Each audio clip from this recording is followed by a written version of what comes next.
मैं दयावंत कश्यप अपनी चैनल में स्वागत करता हूँ। हिंदुओं का पतन भाग 2 में स्वागत है। ये बहुत गहरी और संवेदनशील बात है। हिंदुओं के लगातार पतन और संहार के पीछे कई ऐतिहासिक, सामाजिक, राजनीतिक और मानसिक कारण बताए जाते हैं। मैं आपको मुख्य बिंदुओं में समझाता हूँ। एकता की कमी। हिंदू समाज में जाति, उपजाति, पंथ और भाषा के आधार पर गहरी बंटवारा रहा। वर्तमान समय में जय भीम, कम्युनिस्ट, वामपंथी विचारधारा, ऐसे कई संगठनों में हिंदू खुद को बांट लिया या बांट दिया गया, जिससे हिंदू हिंदू का विरोधी बन गए और उनकी एकता लगातार कमजोर होती चली गई। इसके विपरीत मुस्लिम, ईसाई धर्म के लोग इसकी फायदा उठाने लगे और हिंदू को उसी के धर्म के बुराई, कमियां निकालकर बड़े स्तर या यूं कहिए एक साजिश के तहत धर्मांतरण करने का अभियान लगातार चलाते आ रहे हैं। इसके लिए लाखों मदरसों, मिशनरियों की शाखा खोले जा रहे हैं। हिंदुओं का देशभ्रत, विश्वगुरु का श्रेय, यहाँ की संस्कृति, यहाँ की 4 सबसे पुरानी वेद, सामवेद, अर्थवेद, यजुर्वेद, ऋग्वेद, इस पर मैं अलग से वीडियो बनाऊंगा यदि आप लोग कहेंगे तो। खैर, जब जब बाहरी आक्रमण हुए, समाज एकजुट होकर खड़ा नहीं हो पाया। राजनीतिक विखंडन। भारत में छोटे छोटे राज्यों और रियासतों में सत्ता बंटी रही। एक विशाल शक्तिशाली केंद्र नहीं होने से आक्रांताओं ने बार बार आकर हमला किया और शासन जमाया। आध्यात्मिकता पर अत्यधिक जोर, भौतिकता पर उपेक्षा। हिंदू समाज ने ज्ञान, तपस्या और धर्म पर ज्यादा बल दिया, लेकिन शस्त्र, संगठन और युद्ध कला की उपेक्षा की। अहिंसा परमो धर्मः का अर्थ गलत बतलाया गया और बहुत चालाकी से हमारे पुस्तकों में डाला गया, ताकि हिंदू अपनी शक्ति न पहचाने और आत्मरक्षा में भी ढिलाई करे। अतिथि परमो धर्म, धर्म रक्षति हिंसा तथैवच।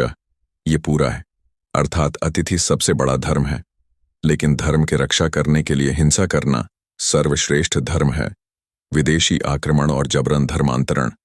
पहले इस्लामी आक्रांताओं और बाद में यूरोपीय उपनिवेशवादियों ने व्यापक हिंसा, लूट और धर्मांतरण किए। मंदिरों का विध्वंस और सांस्कृतिक धरोहरों का नाश हुआ। गद्दार और आंतरिक विश्वासघात। इतिहास में कई बार अपने ही लोगों ने लालच या स्वार्थवश आक्रांताओं का साथ दिया, जैसे कुछ राजाओं के मंत्री, सेनापति या सरदार। और आज के समय में हिंदू हिंदू को दुश्मन बनाकर धर्मांतरण कर हिंदुओं की जनसंख्या घटाना, हिंदू को आपस में टुकड़ों टुकड़ों में बंटना, अपनी संस्कृति, हमारे पूर्वजों के ग्रंथ पुराण वेद को मनगढ़ंत अंधविश्वास कहना हिंदुओं को पतन की ओर ले जा रही है। शिक्षा और ज्ञान पर नियंत्रण। प्राचीन भारत में हिंदू विश्वगुरु था, लेकिन बाद के दौर में शिक्षा सिर्फ कुछ वर्गों तक सीमित रही। ब्रिटिश शासन ने भी भारतीय शिक्षा व्यवस्था को तोड़ा और आत्मगौरव खत्म किया। आत्मगौरव का क्षय, बार बार की हार और शोषण के कारण समाज में हीन भावना, डर और गुलामी की मानसिकता विकसित हुई। जनसंख्या असंतुलन और धर्मांतरण। निरंतर जबरन और प्रलोभन देकर धर्मांतरण हुए, लेकिन हिंदू समाज ने अपनी संख्या बनाए रखने के लिए उतना प्रयास नहीं किया। ये वीडियो मैं पैसे कमाने के लिए नहीं, बल्कि ये बताने के लिए बनाया है। हिंदू ये बात समझे कि भारत एकमात्र देश है जहां आप और सुरक्षित हैं और गर्व से कह सकते हैं, ये मेरा देश है। हिंदू सनातन धर्म कोई इस्लाम, ईसाई धर्म नहीं है जो बिल्कुल नया है। धरती का सबसे पुराना धर्म है, उसकी आप लोग हो। आपकी अस्तित्व खत्म करने की विश्व स्तर पर साजिश है। पारसी की अपनी देश थी पर्सियां, अपनी संस्कृति अस्तित्व नहीं बचा पाए, बन गया इराक। पर्सियां नहीं, इजराइल बनो। हमारी तरह इजराइल अपनी अस्तित्व की लड़ाई लड़ रहा है। हिंदू जागो, अपनी शक्ति, अपनी संस्कृति, अपनी अस्तित्व बचाओ। आने वाले वंश को क्या बतलाएंगे?